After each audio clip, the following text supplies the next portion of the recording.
세례 요한으로부터 세례를 받으시고 광야에서 시험을 받으신 예수님은 곧바로 갈릴리로 오셔서 본격적인 공생의 사역을 시작하게 되었습니다.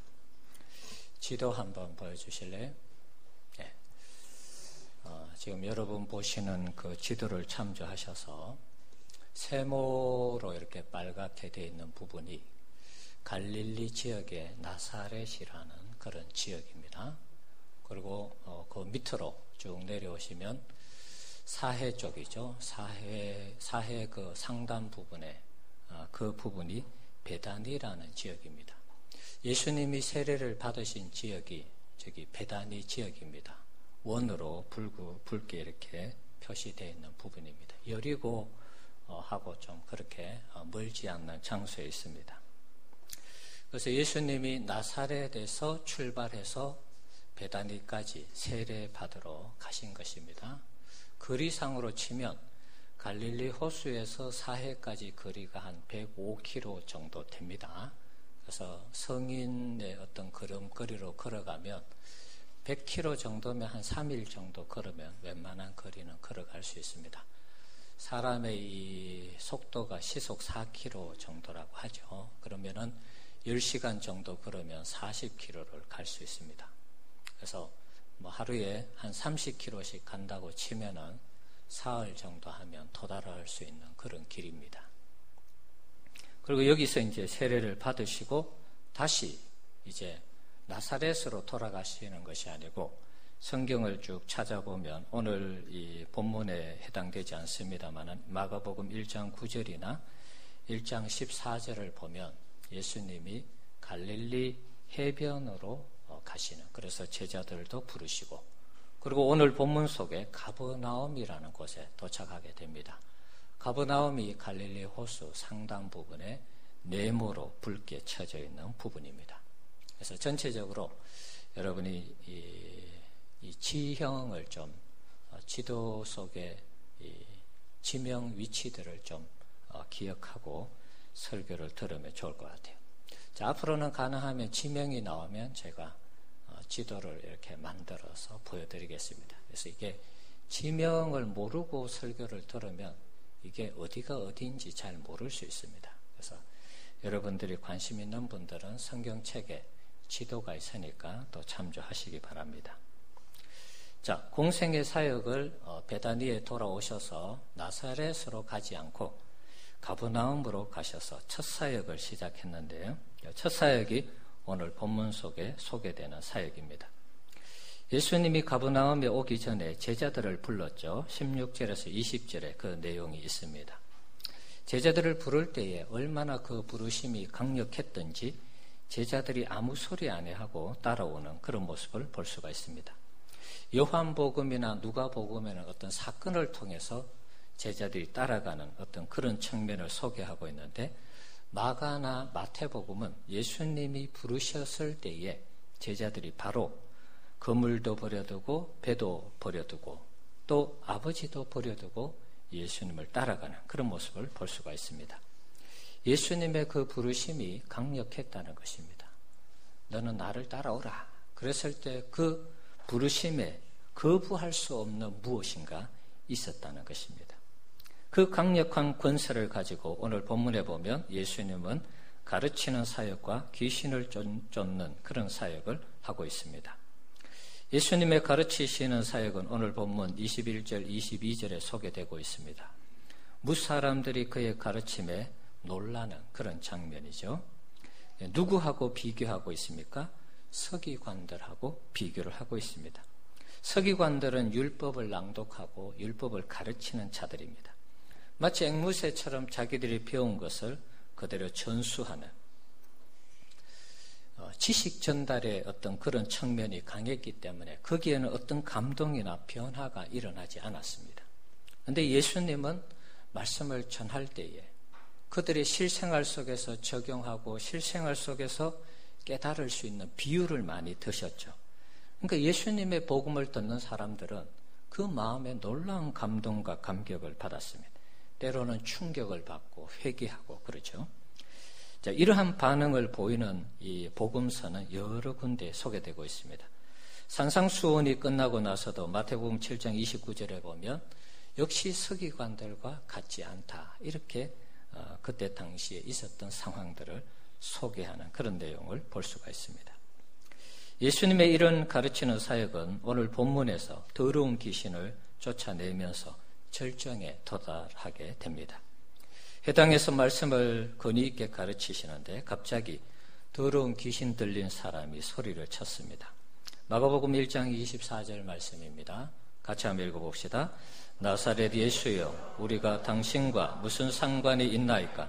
우리를 멸하러 왔나이까? 나는 당신이 누구인 줄 아노니 하나님의 거룩한 자니이다. 아멘. 자, 나사렛 예수라 그랬습니다. 이스라엘에는 여호수아, 예수, 우리 식으로는 예수인데 여호수아, 예수아 이런 어떤 이름입니다. 그래서 사람 이름이 비슷비슷한 사람이 많았기 때문에 예수님을 부를 때 항상 나사렛을 앞에 붙였습니다. 나사렛 출신이다 그런 말입니다. 나사렛은 아까 우리가 지도를 봤습니다마는 갈릴리 지역의 시골 지역에 위치하고 있습니다. 나다나엘이 요한복음 1장에서 나사렛에서 무슨 선한 것이 나겠느냐 이렇게 좀 평가절하했죠. 하지만 가장 시골스럽고 또 천한 곳 같은 그곳에서 하나님의 아들 예수님이 사셨다는 것입니다. 그 예수님이 오셔서 더러운 귀신을 지금 상대하고 있는 것입니다. 특별히 더러운 귀신이 뭐라고 얘기했습니까? 우리가 당신과 무슨 상관이 있나이까? 귀신은 항상 단수로 다니지 않습니다. 복수, 군대 귀신도 그렇죠. 돼지떼가 몇천 마리 죽어가는 그런 상황들을 보면 알 수 있겠죠. 그래서 귀신들은 때로 몰려 다닌다는 거 기억할 필요가 있습니다. 그래서 어떤 사람을 장악하고 그 사람을 못 살게 구는 것입니다. 자, 그래서 이 귀신들이 당신하고 우리하고 무슨 상관이 있느냐 따져 물었습니다. 그러면서 추가해서 말하기를 우리를 멸하러 왔나이까? 우리를 멸하기 위해서 오셨습니까? 이렇게 물었습니다. 그러면서 하는 말이 예수님을 향해서 당신은 거룩한 자니이다. 하나님의 거룩한 자니이다. 이렇게 말하고 있습니다. 하나님의 아들이다. 이렇게 고백하는 것이죠. 마가복음 1장 1절에서 마가복음을 시작하면서 하나님의 아들 예수 그리스도의 복음의 시작이라. 하나님의 아들이 복음의 실체고 주체라는 것을 밝히면서 시작했죠.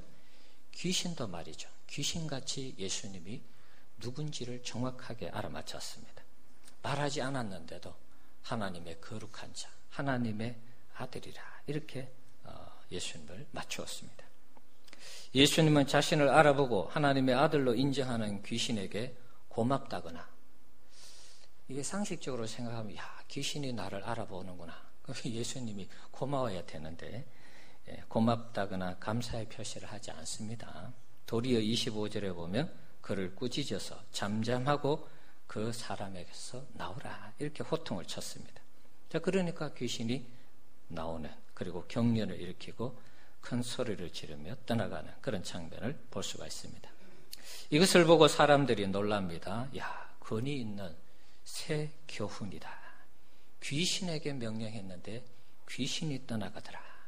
이 소문이 갈릴리 지역에 삽시간에 퍼졌다. 그렇게 하면서 오늘 본문이 끝을 맺고 있습니다.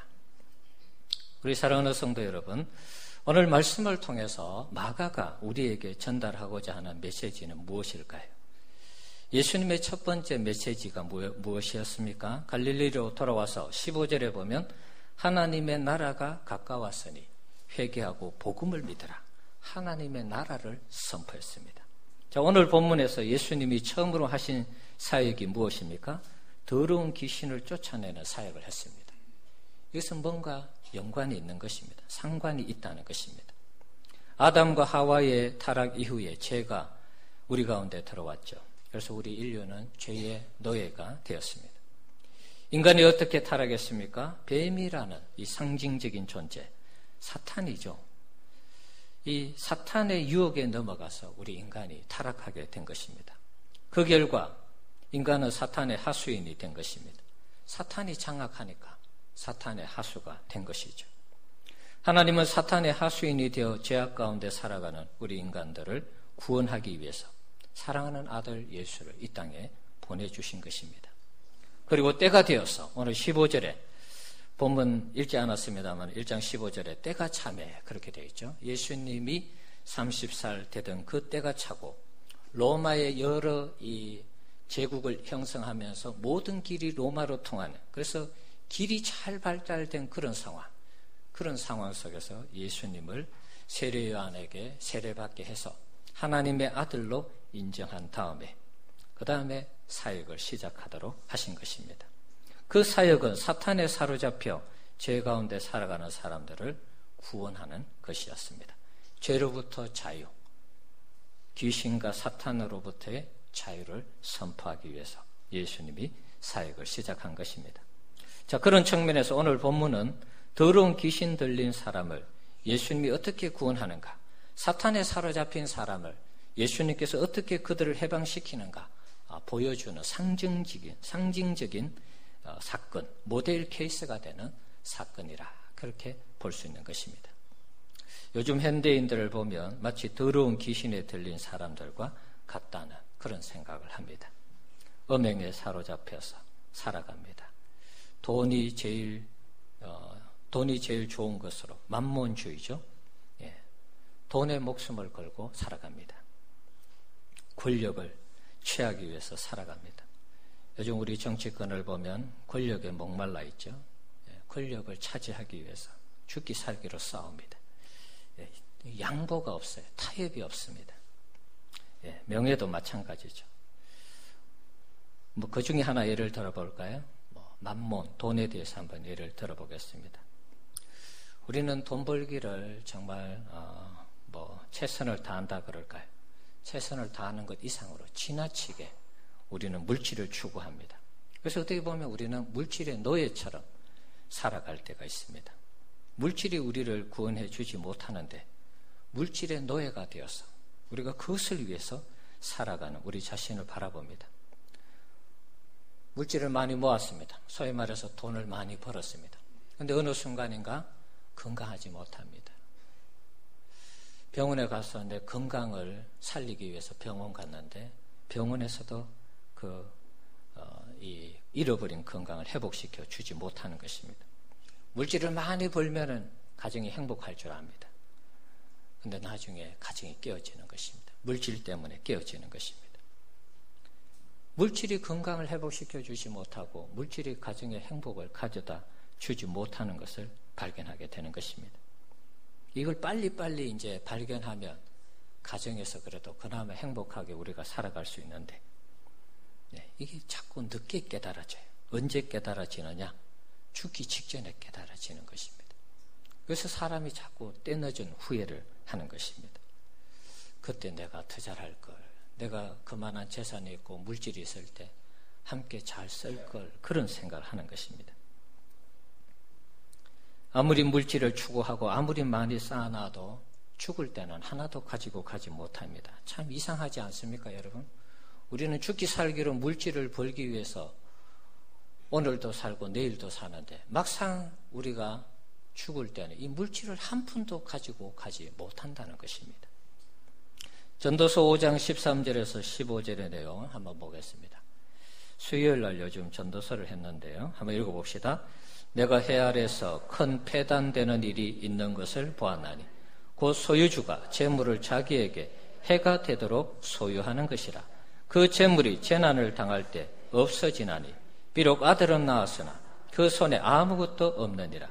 그가 모태에서 벌거벗고 나왔은즉 그가 나온 대로 돌아가고 수고하여 얻은 것을 아무것도 자기 손에 가지고 가지 못하리니. 자, 열심히 돈을 벌고 모았습니다. 소유주가 재물을 자기에게 해가 되도록 소유하는 것입니다. 너무너무 많이 모았어요. 오히려 모은 것이 자기에게 해가 된다는 것입니다. 그런데 여러분, 재난이 당할 때 어떻게 됩니까? 14절에 재난 당할 때 그 재물이 다 사라지는 것입니다. 아들에게 주고 싶어도 한 푼이 없어져요. 15절에 그가 돌아갈 때 벌거벗은 채로 돌아가는 것처럼 수고하여 얻은 것을 아무것도 자기 손에 가지고 가지 못하리니 하나도 못 가지고 가는 것입니다. 그런데 우리는 이것을 날마다 벌기 위해서, 모으기 위해서 죽기 살기를 일하는 것입니다. 사탄은 이것을 우리에게 가장을 시키는 것이죠. 광명한 천사로 찾아와서 물질이 최고야. 이걸 자꾸 우리에게 주입하는 것입니다. 그래서 물질 이외에 다른 것을 못 보도록 우리의 시각을, 우리의 눈을 차단하는 것입니다. 여러분, 우리에게 찾아오는 광명한 천사에 속으면 안 됩니다. 우리를 위하는 척하지만 결국은 우리를 죽이는 것입니다. 우리를 쓰러뜨리고 우리를 주님과 분리시키는 것입니다. 교회를 떠나게 하고 하나님을 믿지 못하도록 하는 것입니다. 이게 사탄의 전술 전략입니다. 굉장히 우리를 위하는 척합니다. 우리를 너무나 잘 압니다. 그러나 이 사탄의 전술 전략에 우리가 말려들면 헤어나올 수가 없는 것입니다. 나중에 깨닫는 것입니다. 내가 그렇게 살아서는 안 되는데 그때는 벌써 때가 늦은 것입니다. 사탄은 하나님을 두려워하는 그런 행동을 취합니다. 그리고 누구보다도 하나님을 잘 안다고 말합니다. 오늘 본문에도 더러운 귀신, 사탄의 하수인 이 귀신이 예수님을 정확하게 알았습니다. 하나님의 아들이지요. 정확하게 얘기했습니다. 당시 사람들은 예수님이 막 공생애를 시작했기 때문에 하나님의 아들인지를 모릅니다. 그런데 귀신은 정말 귀신같이 맞췄습니다. 하나님의 아들, 예수님이라고 고백을 했습니다. 자, 그런데 중요한 것이 무엇입니까? 두려워 떨고 무서워 떨고 우리를 멸하러 왔지요. 그렇게까지 얘기를 했습니다. 그런데 중요한 것은 예수님을 믿지 않는다는 것입니다. 예수님의 말씀대로 순종하지 않는다는 것입니다. 예수님을 정확하게 알았지만 예수님의 말씀에 순종하지 않는 그런 존재였다는 것입니다. 예수님의 사역은 귀신을 멸하는 사역이죠. 귀신에 사로잡혀 있는 사람들을 구원하기 위해서 이 땅에 오셨으니까 사탄이 꼼짝 못하도록 그 결박을 묶어서 사탄의 이 권세 아래 놓여 있는 사람들, 죄를 마음대로 먹고 죄를 짓는, 죄를 지으면서도 죄인인 줄 모르는 그렇게 살아가는 사람들을 구원하기 위해서 이 땅에 오셨습니다. 그런데 이 사탄은 예수님과 맞짱뜰 그런 힘이 없습니다. 오늘 본문에도 보는 것처럼 나가, 그러면 그냥 손 들고 나가는 것입니다. 상대가 안 되는 것입니다. 만약에 이 사탄이 힘이 있어서 예수님과 싸우기를 원했다면 모종의 어떤 싸움이 이루어졌겠죠. 나오라고 했을 때 내가 왜 나가? 그러면서 싸웠겠죠. 아니면 귀신이 들어가 있는 그 사람을 통해서 예수님을 해치려고 한다든지 뭐 그런 상황이 발생했겠죠. 그런데 게임은 안 되는 것입니다. 예수님 나오라니까 그냥 두 손 들고 항복해서 나가는 것입니다. 우리가 하나님을 섬기면 귀신을 무서워할 필요가 없습니다. 왜냐하면 귀신이 하나님 앞에 꼼짝 못하기 때문입니다. 우리 믿음의 사람들은 이사할 때 손 없는 날 따질 필요가 없습니다. 귀신 없는 날 안 믿는 사람들 이사하죠. 대충 이렇게 달력을 보면 한 달에 한 4일에서 8일 정도 나오는 것 같아요. 그 날짜 받아서 이사하는 것입니다. 또 그날 이사하면 이사 비용이 비싸요. 우리는 그럴 필요가 없는 것입니다. 하나님 앞에 꼼짝 못하는 귀신 때문에 우리가 벌벌 떨 필요가 없단 말이죠. 사주팔자의 영향도 받지 않습니다. 어디 가서 여러분 점치면 안 됩니다. 늘 말씀드리지만 점괘가 나온다면 여러분 가짜입니다. 예수를 안 믿고 있어요. 여러분 가운데 예수님이 없다는 것입니다. 그런데 내 안에 정말 예수님이 있는데, 내 안에 성령님이 있는데 점괘가 나왔다. 그럼 그 무당 가짜입니다. 그렇게 알고 있으면 되겠습니다. 귀신에게 가면 점괘가 안 나오는 것입니다. 우리 그리스도인들은. 예수 믿는 사람에게는 하나님의 영이 내주하고 있습니다. 그래서 우리가 똑바로 정신만 차리면 귀신이 어떻게 하지 못하는 것입니다. 그런데 여러분 희한한 것은 희한한 한 가지는 뭐냐 하면 귀신은 하나님에 대해서 알고 두려워 떨고 또 무서워하지만 앞에서 말씀드린 것처럼 하나님을 경외하지는 않습니다. 하나님 섬기지 않습니다. 예수님도 마찬가지입니다. 하나님의 아들로 이 땅에 오신 것을 귀신이 알아맞혔지만 예수님을 따르거나 예수님을 믿거나 그러지 않습니다. 왜요? 자신을 멸하러 오신 분인 것을 알기 때문에 그런 것입니다. 자신과 예수님이 아무 상관이 없다는 것을 잘 알고 있습니다. 우리는 죄에서 구원받으면 하나님과 우리가 하나님의 자녀 백성의 관계가 형성됩니다. 그런데 귀신과 사탄은 그런 관계가 형성이 안 되는 것입니다. 사탄의 입장에서는 예수님이 전혀 자기에게 유익한 것이 없습니다. 물론 예수님도 마찬가지죠. 그래서 적대적인 관계가 되는 것입니다. 자, 하지만 앞에서 말씀드린 것처럼 귀신은 예수님에게, 하나님에게 적수가 안 되는 것입니다. 그래서 무조건 도망가는 것입니다. 나오라 그러면 그냥 두 손 들고 나가는 것입니다. 어떤 대항, 어떤 싸움을 걸 수가 없는 것입니다. 사랑하는 성도 여러분, 요즘 더러운 귀신에 사로잡혀 살아가는 사람들이 많습니다. 우리의 눈으로 보기에는 저 사람이 뭐 더러운 귀신 들려서 이렇게 이제 우리가 생각할 수 있습니다. 여러분 영적으로 이 부분들을 좀 받아주시면 좋겠습니다. 불신자들은 대다수가 이 더러운 귀신에 사로잡혀서 살아간다 이렇게 보는 것이 맞습니다. 사탄의 조정 하에서 살아가는 것입니다. 그래서 죄 가운데 살아가는 것입니다. 우리가 이웃사랑 초청주의를 하는 이유가 이분들을 구원하기 위해서 하는 것입니다. 한 사람이 세 사람씩 작정해서 찾아가고 저들을 전도해서 예수님 만나게 해서 더러운 귀신에서 풀려나고 사탄의 조정에서 풀려나고 사탄 아래에서 죄 짓는 그 죄에서 벗어나도록 하기 위해서 우리가 전도하는 것입니다. 저는 오늘 예수를 믿는 자 안에 들어와 있는 더러운 귀신에 대해서 한번 말씀드리고 싶습니다. 안 믿는 분들은 일단 좀 접어두고 믿는 자들 안에도 이 더러운 귀신이 들어올 수 있다. 이제 이런 얘기입니다. 과연 그런가? 하나님의 영이 우리 가운데 있는데 더러운 귀신이 공존할 수 있느냐? 여러분 반문할 수 있을 것입니다. 자, 정신 차리면은 우리가 하나님의 영이 우리 가운데 있기 때문에 귀신으로부터 유혹을 받거나 귀신이 들어와도 우리가 어떻게 되지 않습니다. 그런데 문제는 귀신이 우리에게 하나님의 영이 있지만 예수를 믿지만 틈타고 들어올 때 그것을 잘 우리가 방어하지 못하면 귀신의 영향을 받을 수가 있다는 것입니다. 자, 예를 들어보겠습니다. 베드로가 내가 누구야? 물었죠. 그러니까 주는 그리스도시요 살아계신 하나님의 아들입니다. 그렇게 고백했습니다. 그래서 예수님 칭찬했죠. 그러고 나서 이제 예수님이 베드로의 고백을 얘기하고 난 다음부터 고난을 얘기했습니다. 나 이제 십자가에 죽을 거야. 그 고난에 대해서 얘기했습니다. 그랬을 때 예수님께서 베드로에게 뭐라 그랬습니까? 자, 다음 성경 구절 한번 봅시다. 마가복음 8장 33절 말씀입니다. 자, 한번 보시죠. 자, 마가복음이에요. 마가복음.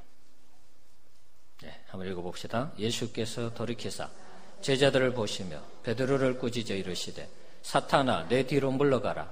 내가 하나님의 일을 생각하지 아니하고 도리어 사람의 일을 생각하는도다 하시고. 자, 베드로에게 뭐라 그랬습니까? 사탄이라 그랬어요. 사탄이 그 베드로 속에 틈타서 들어와서 광명한 천사로 위장해서 예수님을 위하는 척하고 예수님 죽으면 안 되죠. 원어에 보면 예수님을 꾸짖었다 이렇게 되어 있습니다. 예수님을 비방했다 이렇게 되어 있습니다. 예수님이 십자가에 죽으면 우리가 뭐가 됩니까? 이런 것이 열심히 따라다니는데 예수님이 고난받고 십자가에 죽는다 그러니까 예수님을 간했다는 것이 꾸짖고 비난됐다는 말입니다. 그렇게 해서는 안 된다라는 것입니다. 베드로에게 사탄이 광명한 천사의 모습을 가지고 예수님 위하는 척하며 말한 것입니다. 베드로가 속은 것이죠. 자, 베드로에게도 사탄이 틈탄다는 것을 알 수가 있습니다. 가룟 유다도 마찬가지죠. 누가복음 22장 3절에 읽어봅시다. 12 중에 하나인 가룟인이라는 가룟인이라 부르는 유다에게 사탄이 들어갔어요. 가룟 유다 같은 경우는 사탄이 들어가서 아예 예수님을 팔아버리고 자기가 스스로 목숨을 끊는 이런 사람이 되었습니다. 사울도 악령이 들어가는 그런 모습을 볼 수 있죠. 처음에는 잘했습니다. 그런데 나중에 악한 영이 들어갔습니다.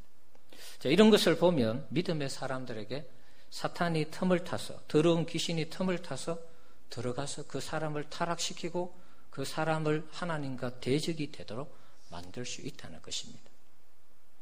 오늘 본문도 비록 귀신이 들렸지만 본문 속에 나오는 이 회당 안에 귀신 들린 이 사람, 하나님을 모르는 사람일까요? 회당에는 누가 들어가는 것입니까? 이스라엘 백성들, 하나님의 백성이라고 자처하는 사람들이 들어가는 것이죠. 자, 그런 측면에서 물론 이제 이런 생각할 수 있죠. 고침받기 위해서 데려갔겠지. 그러나 고침받기 위해서 데려와도 유대인들의 시각에서 안 믿는 사람을 회당 안에 데리고 온다. 이건 말이 안 되는 것입니다. 율법의 정신에 어긋나는 것입니다. 이방인들을 하고 사귀지도 않고 밥도 안 먹고 마치 이방인들을 개 취급하는, 짐승 취급하는 사람들이 아프다고 해서, 귀신 들렸다고 해서 예배당에 데리고 온다. 그건 아니죠. 우리의 상식이 안 맞는 것입니다. 그리고 이 귀신 들린 사람도 하나님의 백성이라고 우리가 그렇게 추측할 수 있는 것입니다. 예수를 믿는 사람, 하나님의 백성들에게 귀신이 들리면 어떤 현상이 일어날까요? 간단합니다. 예수님 알고, 하나님 알고, 예수님 인정하고, 하나님 인정합니다. 중요한 것은 경외하지 않는 것입니다. 섬기지 않는 것입니다. 하나님께 경배하지 않는 것입니다. 오히려 예수님의 사역을 방해하는 것이죠. 베드로처럼 자기 생각에는 예수님 죽으면 안 되니까 방해할 수 있습니다.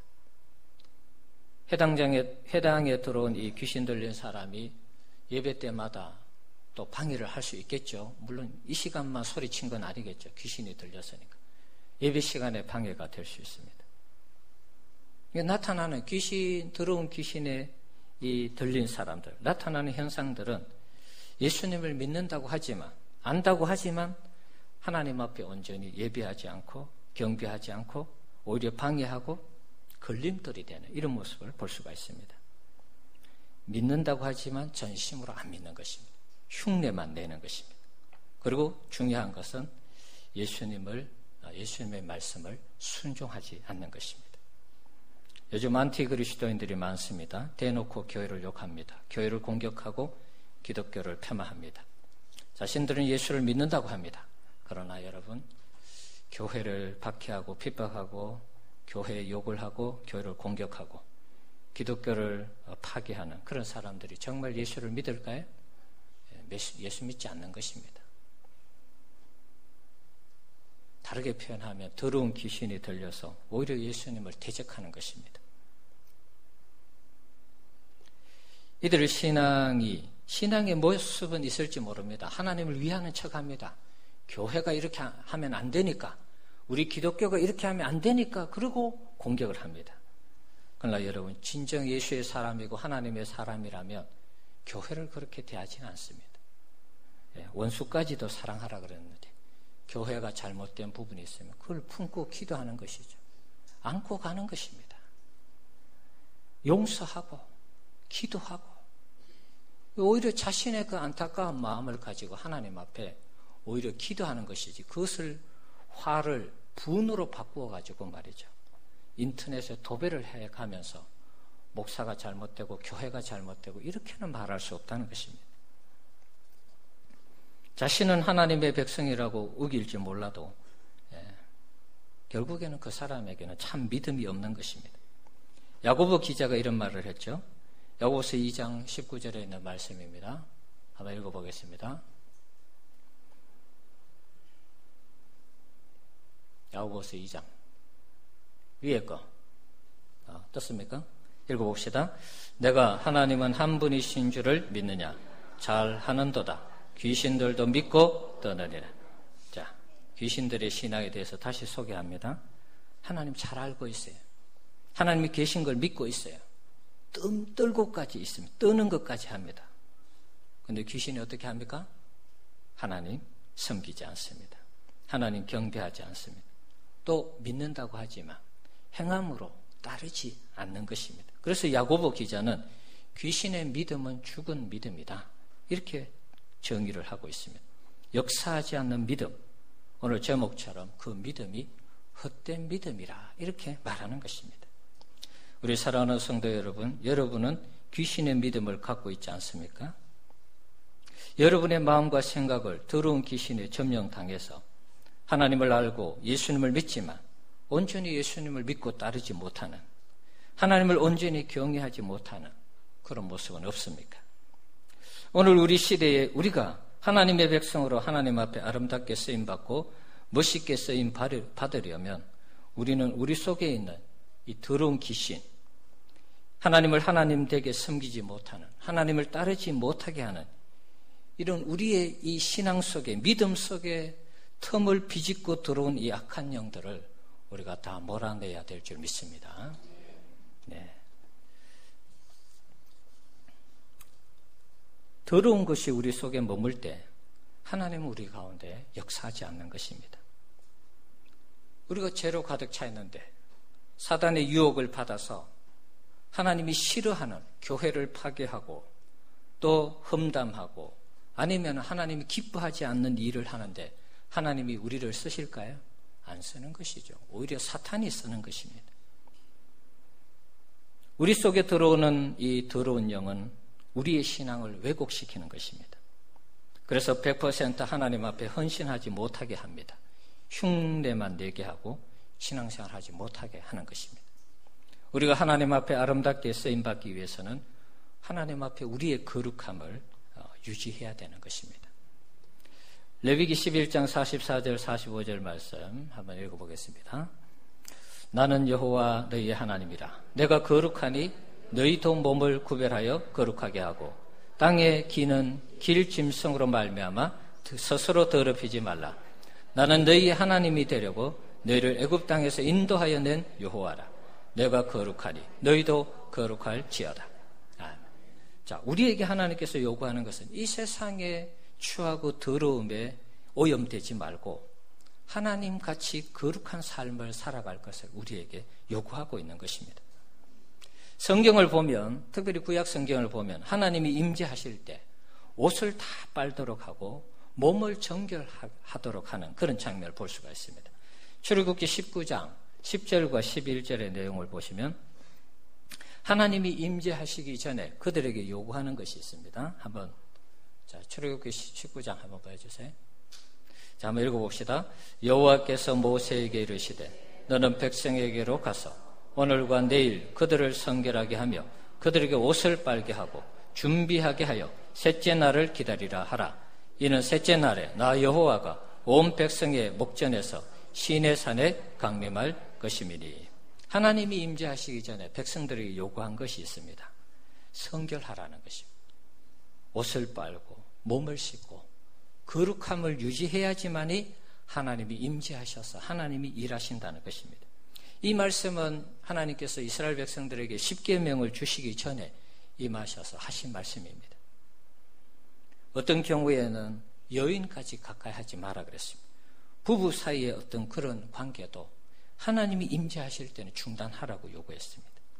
그만큼 하나님 앞에 거룩함을 유지할 때 하나님이 임재하셔서 역사한다는 것을 보여주는 것입니다. 여호수아 3장 15절에도 이스라엘 백성들이 요단강을 건너갈 때에 하나님이 그들에게 요구한 것이 성결입니다.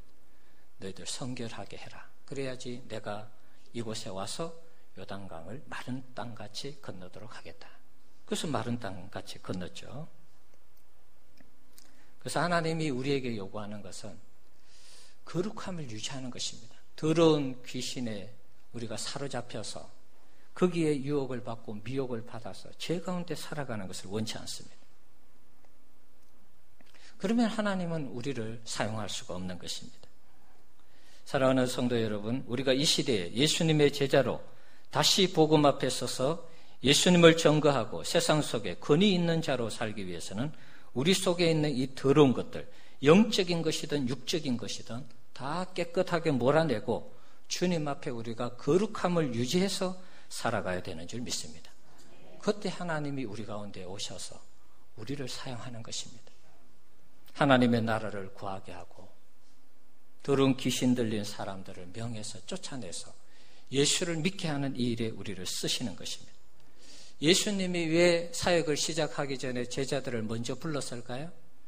예수님이 하시는 이 사역을 다음 세대에 너희들이 해야 된다라고 보여주고 가르치기 위해서 먼저 제자들을 불러서 사역을 시작한 것입니다. 그리고 예수님 십자가에 달려 돌아가시고 제자들이 마가의 다락방에서 오순절 성령 강림을 체험하고 예수님이 하셨던 사역을 그대로 감당했죠. 그 사역을 이제는 우리가 감당해야 되는 것입니다.